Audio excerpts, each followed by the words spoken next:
Hopefully this one won't be as long as the last previews look through I did last month. So this is looking at my cherry picks and a few that I think might appeal to other people of new titles coming out in Marvel, DC, Image and Distillery. Why those four? Because those are predominantly the four that I buy from, excluding Marvel. But I do buy a few from Marvel now. If you saw my review show earlier on. So yeah, I'm behind the camera today because I've got loads of cream on my face at the moment, so it's not a good look. Don't want to give you nightmares. So anyway, I'm going to shake up a bit and look at new titles coming from Image to start with. And first up is Bug Wars. And this is a new, I think it's a it's a 6-issue series, and it's by Jason Aaron, and the art is by Mahmoud Asrar. And yeah, he's going on the sci-fi fantasy kind of route. 6 issues. First issue's $4.99. Ooh, but 48 pages. So that's all good news. And it says, Slade Slaymaker. Oh my god. Is a kid from Alabama, suddenly lost in a vicious world beyond his imaginings. A world of marauding ant armies, spellcasting spider witches, and beetle-riding barbarians. A kingdom of tiny but deadly warriors hidden in his own backyard.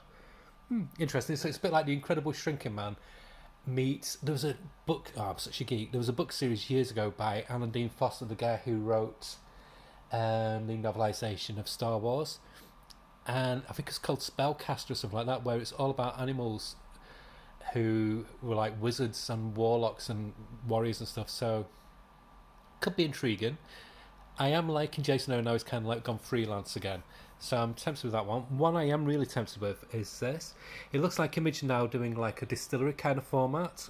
It's a series Garth Ennis and a few other people have teamed up, and they're calling the creative team Knife Circle and doing like one shots and micro series, horror series. And this one is a one shot written by Joe Pruitt, who did a lot of stuff at Caliber Press, and he did stuff for Image years ago. He did a series with Michael Avon Omega, if I remember rightly, years and years ago, black and white series. Can't remember the title, it's going to bug me now. And Butch Goose, or Jackson Goose, is such a great artist. So it's a 48-page magazine trim, perfect bound publication. So yeah, it's basically Distillery, but it's $1 cheaper, $7.99. I'm tempted with this. It says, a nightmarish terror once again haunts the shadowy woods of a small town community. 3 young friends have to confront their own childhood fears, undead creatures that stalk the living, an enigmatic tree that seemingly collects souls, and an ancient forest entity that seeks to reclaim the lands as its own. It says it's Tom Sawyer meets Pan's Labyrinth. I can say Peter Pan's Labyrinth, a bit different than that. Yeah, tempted with that. And because it's February, it'll be Valentine's Day, so Creepshow's doing Creepshow in Love, 40 pages, $4.99. Not really followed the Creepshow series. I tried the first few issues and I kind of dropped off, and I've stopped getting the EC ones now. Not that I don't like them, I love them, but there's so much stuff coming out that it's easier to sacrifice anthologies than it is ongoing series. And then there's a series called The Hive. No idea what that's about.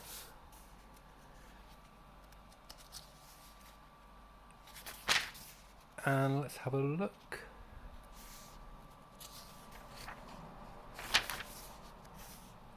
Nothing new in the Energon universe or the Ghost World universe. Some great covers though. Yeah, so that's it for new titles from Image. Quite a light month, thank goodness. And now we move on to Distillery, which is dear but rewarding. As I mentioned before, it's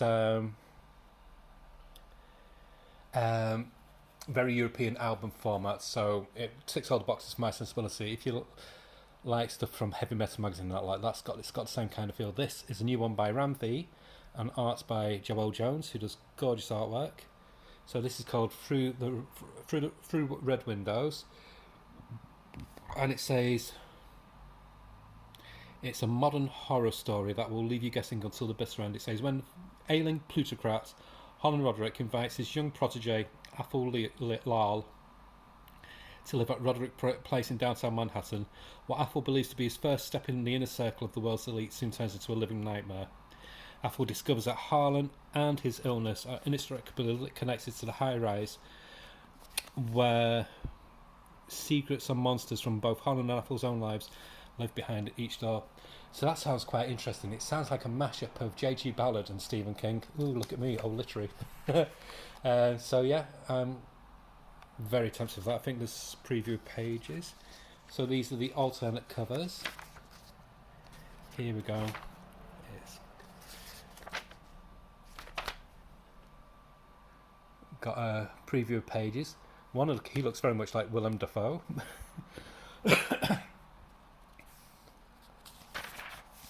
And this one looks really good as well. B. Claymore and Mac Chater. Last Flight Out of Wichita.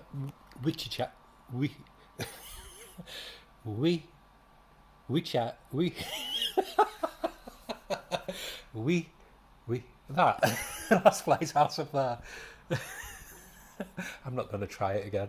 So it says 2 Vietnam vets in the height of a depressed 1977 America make a bad decision in an effort to make ends meet and find themselves in the middle of a mob double crosses and the ensuing violent fallout. It says it's a thoroughly modern take on 70s noir, swinging from Las Vegas to that word and beyond. It says ideal for fans of Fargo, In Cold Blood and No Country for Old Men. Well, I love the Coen Brothers, so I'm definitely tempted with that. That's an alternate cover. This is some of the artwork. So it'll be in that lovely oversized deluxe magazine format. And this one I mentioned last month, Endeavour. That's the new Stephanie Phillips and Mark Lamming one. So that's it for that. So we're now going to have a look at Marvel. And the one that will be making all the noise for Marvel, and my finger really hates. Don't mind if it's only for like a month or two, but it's when they do massive, flabby, big bloated crossover events, and that's what Marvel's doing. This is a 9-issue event, and from the looks of it, it's monthly. So it starts in February, so you got February, March, April, May, June, July, August, September, October. It goes all the way through to October, basically. An 9-month event. That is crazy. And like with Blood Hunt, there's going to be hundreds of tie-in comics, 95% of them unnecessary. I like Doctor Doom, don't get me wrong, but I don't like this thing of making him the big I just don't like it. I hate crossovers. I didn't mind Absolute Power because it was done. It was literally done in a matter of months. And he kept its like 4 titles, and he just had like 2 spin-off titles. I won't get the series affected by it, put it that way. Will I try the ongoing? I don't know, because it's $5.99 for 40 pages. It should just be $4.99 at the most. But anyway, it's called The Rise of Emperor Doom. It's by Ryan North, who writes Fantastic Four, artwork by R.B. Silver. And it says 6 months ago, Doctor Doom became Sorcerer Supreme, and then he disappeared behind various closed borders. Oh, it's a lot of both. Let's just get to them. Okay. And it says, what happens when some begin to welcome their new emperor with open arms, clamouring for one world order under Doom? Bit on the nose. It's kind of you can definitely see comparisons to what's going on in America at the moment, with the little orange dictator who's taken power. So basically Doctor Doom is ruling the world. Bit like what DC did years ago with President Lex. Not going to lie, the artwork looks really nice. It looks gorgeous. But I think, to be honest, I've learnt from Blood Hunt to trade weights, because I'm not going to pay $5.99 for a comic. It's ridiculous. Not for one that I'm not that invested in. Some nice variant covers. I love those type of covers. Don't like that one. Don't like that one. Like that one. Like that one. Not bothered about the rest. And this is where it gets very flabby. So we started with Doom Academy, number 1, 5-issue series. So it's basically Strange Academy, but now it's called Doom Academy. And it's written by somebody I've never heard of in the Mighty Marvel manner of since Disney's taken over. Mackenzie Cadenhead, no, got a clue. Pasquale Ferry, not a bad artist. Then there's another Doom one called Thunderbolts Doom Strike, 5 issues. $4.99 by the way for Doom Academy, $3.99 for Thunderbolts one. This is by Kelly and Lansing and Tommaso Bianchi, artist, never heard of him. Well, I might have done, but it doesn't ring a bell. It's one of the million Italian artists that these Marvel have working for them now. So yeah, another 5-issue series. And this is all the crossovers for Doom. So you got that. Then this is another series spinning out from it. One World Under Doom. Red Hulk. It doesn't say if it's ongoing in brackets, but with Marvel that could mean 5 issues or it could mean 12 issues. Who knows? By Benjamin Percy and Jeff Shaw doing the artwork. I don't like Red Hulk. I just don't. I don't like a book based on a character who's dislikable. Thunderbolt Ross, if it is still Thunderbolt Ross who's being him, is an unlikable character. I've never liked him, even since the 70s.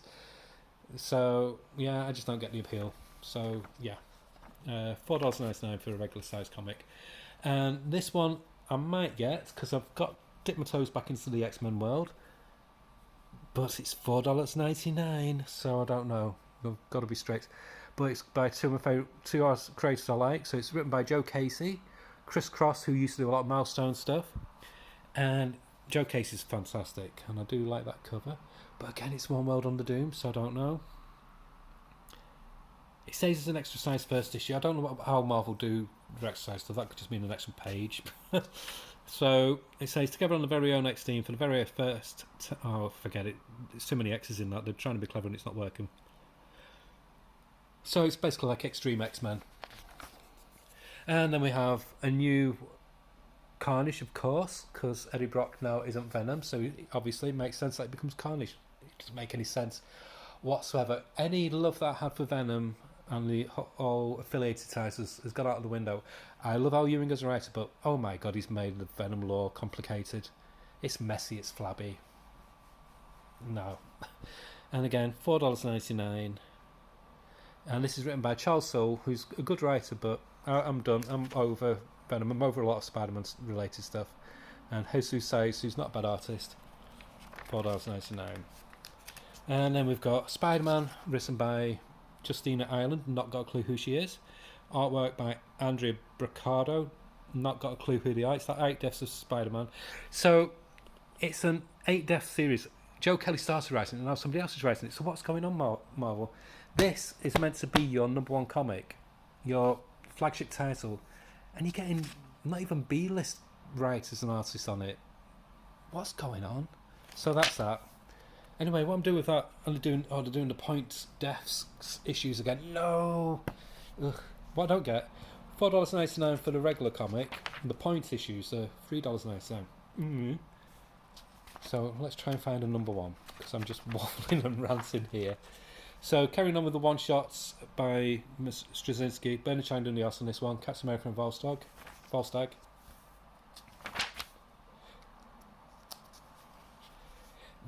This is the #1, but I just want to highlight it. I stopped Wolverine because I wasn't feeling rewarded for the price it was. But I'm obsessed with this because I do like Benjamin Percy writing Wolverine, and the art looks really nice. So Deadpool Wolverine, I might be getting #1 in January, see how it goes. Then we've got 5-issue series Power Man Timeless by Kelly and Lansing. $4.99.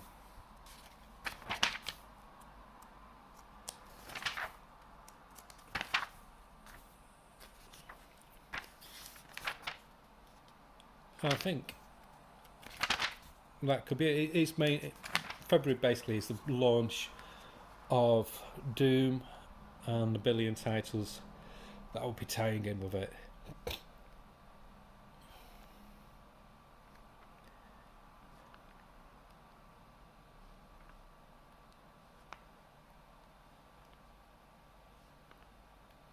So yeah.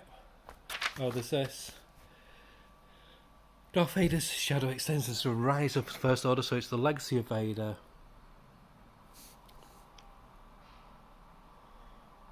I don't know if it's a one-shot or if it's an ongoing, because Marvel number the one-shots as well. But it's 48 pages, but it's $6.99. Fuck me. And if there's going to be tariffs like this, like that idiot Trump is threatening, it's going to be even more expensive in the future. And then there's film adaptations, for some reason, of The Rise of Skywalker. Star Wars High Republic's got a new series.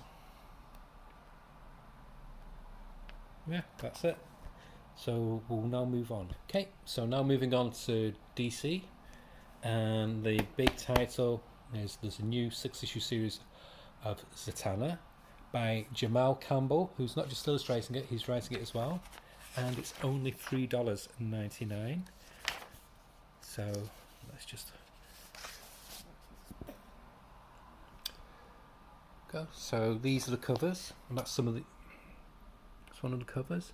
That's some of the interior art. It's going to be amazing because it's Jamal Campbell. And it says Zatanna Zatara, the Mistress of Magic, is back on tour. She's got her stage crew back together and is looking forward to a new, less chaotic chapter in life. However, her plans are disrupted before they even begin when her stage crew is abducted by a ghost of your adversary, the Lady White. So yeah, this will be good.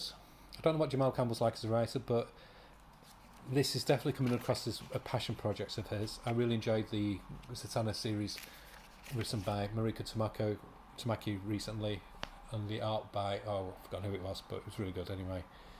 So, and I do have a soft spot for Zatanna. And the next new series, another one I'll definitely be buying, and again, only $3.99. Did you hear that? $3.99.